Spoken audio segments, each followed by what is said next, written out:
अस्सलाम वालेकुम नाज़रीन।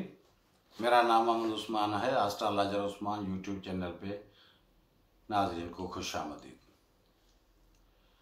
नाज़रीन, आज 14 अगस्त है। पूरी कौम को मेरी तरफ से जश्न आज़ादी मुबारक हो, और इस दुआ के साथ कि अल्लाह ताला हमारे मुल्क को शाद व आबाद रखे।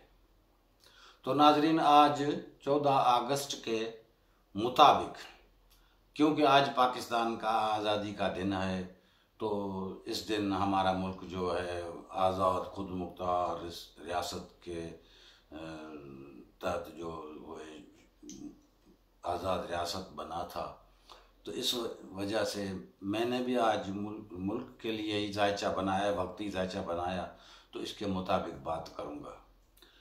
लेकिन अजीब इत्तेफाक ये है कि आज 14 अगस्त भी है और कोई हुकूमत भी नहीं है, नए काम की शुरुआत हो रही है। ऐसे समझो कि आज जैसे नए सिरे से कोई काम हो रहा हो, जैसे आज नया वज़ीर आज़म आज के ही दिन हलफ उठा रहा है।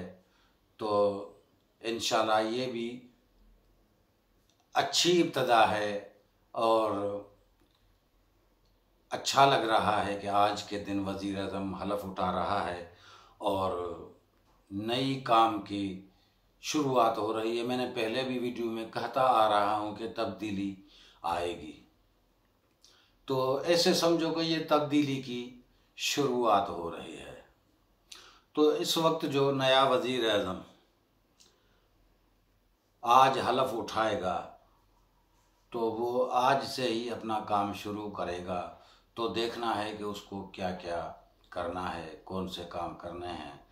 तो नंबर 1 तो मुल्क की जो माशी सूरत हाल है और दहशतगर्दों की और मुल्क दुश्मन क़ुव्वतों की जो ख़तरनाक अज़ाइम हैं, उनको निपटने के लिए भी काम करना है।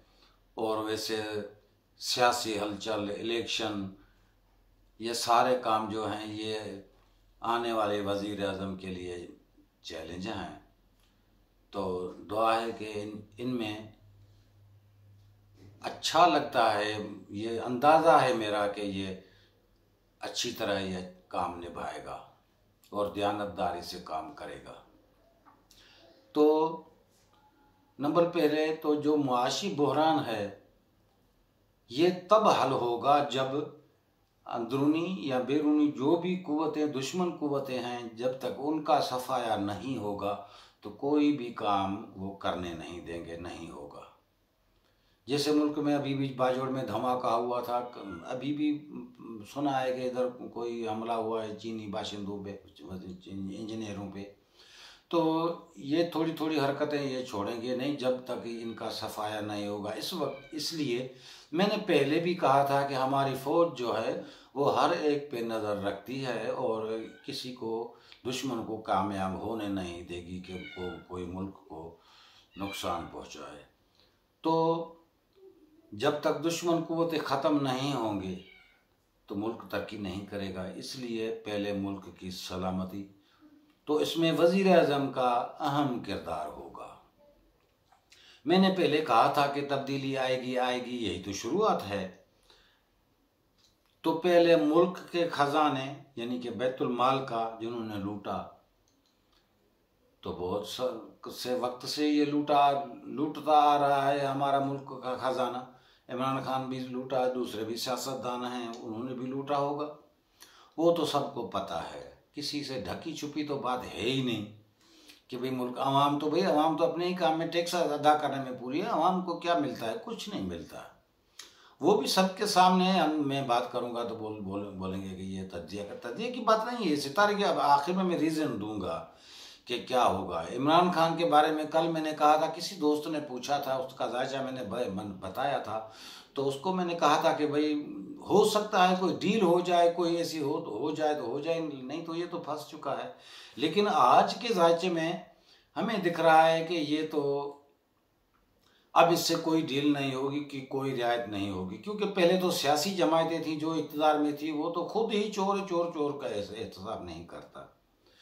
तो वो तो अपने ऊपर ये इल्ज़ाम नहीं लाना चाहते थे कि भाई ये सियासी यानी कि झगड़ा है और सियासी इंतकाम ले रहे हैं, इस वजह से वो शायद कुछ नहीं कर रहे। लेकिन अब इमरान खान के साथ जो होगा वो कानूनी मामला होंगे, कानून को उसको मुंह देना पड़ेगा और कानूनी सतह पे उसको लड़ना पड़ेगा। जो भी मुजरिम, अगर मुजरिम साबित हुआ तो उसको सज़ा भी मिलेगी, कुछ भी हुआ। क्योंकि ये जो 9 माए वाला जो वाक़या है ये बहुत संगीन है और इसमें जो है ये बड़ा वाक़या है, ये किसी सियासतदान का काम नहीं है। लूटे तो भाई पहले भी सियासतदान सब ऐसे ही हैं, लेकिन इसने जो ये काम किया तो ये सियासत के बाहर है, ये मुल्क दुश्मनी है। तो हो सकता है वो उसको तो वो भुगतेगा। फिलहाल तो उसकी आज़ादी का इम्कान नज़र नहीं आ रहा, बाद में देखेंगे। हो सकता है भाई सियासतदान है, कोई बाहर से कोई जमानत दे दे, कोई ऐसी डील हो जाए, वो तो बाद की बात है। खैर, तो खजाने की बात कर रहा था, तो जिन्होंने लूटा है उनका हिसाब होगा, चाहे जो भी हो, सियासतदान हो या कोई इदारे में मुलाजिम हो, ऑन ड्यूटी हो या रिटायर हो, कुछ भी हो, जिन्होंने भी लूटा है उनका एहतसाब होगा। ये वज़ीर आज़म उनको भी नहीं छोड़ेगा। जो मुल्क दुश्मन है उनका भी सफाया होगा, चाहे वो जो भी हो, जहाँ भी हो। और नए वज़ीर आज़म से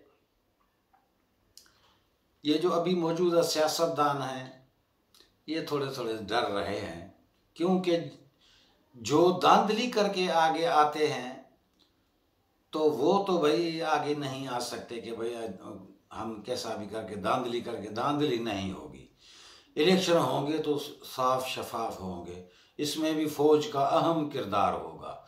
जो अच्छे सियासतदान होंगे वो आगे आएंगे, जो मुल्क का भला कर सकते हैं, मुल्क को तरक्की दे सकते हैं और मुल्क की हिफाजत भी कर सकते हैं, चाहे माली हो या कुछ भी हो, हर हिसाब से वो अच्छे होंगे तो वो तो आगे आएंगे। करप्ट जो है वो उनका आगे आने का इम्कान कम लग रहा है। अगर वो आ भी जाएं तो फिर भी उनके साथ जो है वो ऐसे आज़ादी नहीं होगी, संसर होगा कि भाई जो बजट उन्होंने मंजूर की वो खुद अपने जेब में डाल ली और कागजी कार्रवाई हो गई, काम तो कोई ना हो। वैसे पहले भी 20 सालों में ऐसा ही हुआ है, वो तो आवाम के सामने है, लेकिन नहीं हुआ। तो वो भी डरे हुए हैं इस वज़ीर आज़म से। अवाम, मैंने पहले भी कहा था कि अवाम का जो पूरा एतमाद जो है हमारे फौज पर है कि जो भी मुल्क के लिए भला कुछ भी हो सकता है, कुछ कर सकता है, तो ये फौज ही है और कोई नहीं है। दूसरों के ऊपर अवाम का एतमाद उठ गया है। तो इस वजह से ज़ायचे में हम देखते हैं तो मीज़ान ताले में बैठा, उसका मालिक जो है ज़ोहरा, वो उम्मीद के खाने में बैठा है। वो अवाम को उम्मीदें तो हैं, लेकिन वो भी इस वक्त रुजत में है। तो अवाम भी उलझन में है कि भाई क्या होगा मुल्क के लिए, हमारे लिए क्या होगा। क्योंकि हर दौर में जो ये सियासतदान हैं ये मुसल्लत हो जाते हैं। गरीब अवाम जो है वो तो भाई मजबूर है। उनको वैसे बाराड़ी के लोग जो ये जो सरदारी निज़ाम है इसमें जो दबे हुए हैं उनका तो कोई बस नहीं है। अगर उनको आज़ाद छोड़ा जाए तो इनको थोड़ी वोट देंगे, लेकिन वो भी मजबूर हैं। और दूसरा, मुल्क की जो चौथे खाने में देखो मईशत है, तो वो भी इस वक्त जो है उसका सितारा छठे खाने में। तो उसको भी इस मौजूदा हुकूमत जो अभी गई है उन्होंने भी अच्छा खासा रगड़ा है, लूटा है। ऐसा नहीं है कि भाई ये भी अपने जेब से मुल्क के खजाने में कुछ दे के गई, नहीं, कुछ नहीं है। ये भी बहुत बड़ा सा लोड पड़ गया है मुल्क के खजाने पे। और नंबर 2 पे जो यानी आमदनी और खर्चा जो रोज़मर्रा की जो है उसका सितारा जो है बाहर में, यानी कि खुफिया तरह कोई मुल्क को नुकसान दे रहा है, लेकिन उसमें मरीख बैठा है। तो फौज तो भाई हर एक जो छुपा हुआ है चाहे कुछ भी करे उसके ऊपर फौज की अभी पूरी नज़र है, किसी दुश्मन को कामयाब होने नहीं देगी।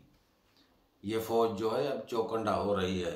और 8वां खाना जो मुल्क के कर्जे का है उसमें जो है उसमें सितारा जो वो भी रुजत में है, तो वो भी इंडिकेट दे रहा है कि भाई ये मुल्क का कर्जा जो है वो दुश्मन इसको जो है ये उतारने की वजह से मुल्क संभल जाएगा, तो दुश्मन इसमें थोड़ा सा इन्वॉल्व है। इस वक्त भी इंडिकेट दे रहा है कि कुछ ना कुछ हादसा, कुछ ना कुछ खतरात अभी भी हैं, लेकिन सितारे की सोबत इस वक्त जो है शम्स जो है वो 11वें खाने में अपने बुर्ज में बैठा है, तो ताकतवर बैठा है, तो इस वजह से कोई नुकसान होने नहीं देगी हमारी फ़ौज।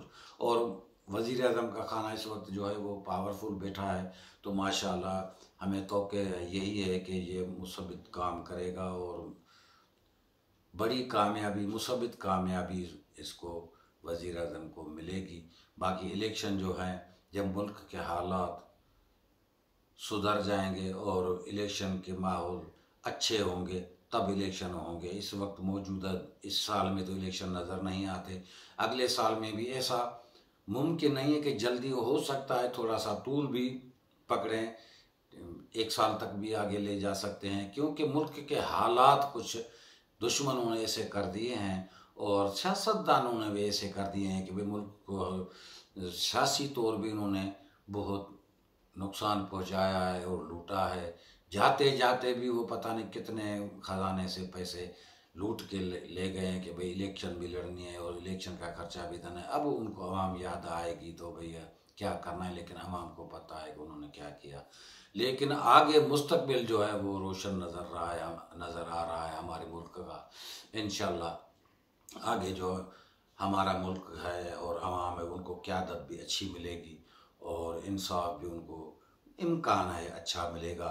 और मेरी तरफ से यही दुआ है, अवाम को भी यही कहूँगा कि दुआ करें कि हमारे ऊपर जो है अच्छे हुक्मरान आएँ और आप और हम मिलके और वोटिंग भी अच्छी करें, अच्छे बाइखलाक किरदार को हम वोट दें, तो इंशाल्लाह मुल्क हमारा तरक्की करेगा। आज के लिए नाज़रीन इतना ही, फिर मिलेंगे अगली वीडियो में। खुदा हाफिज़।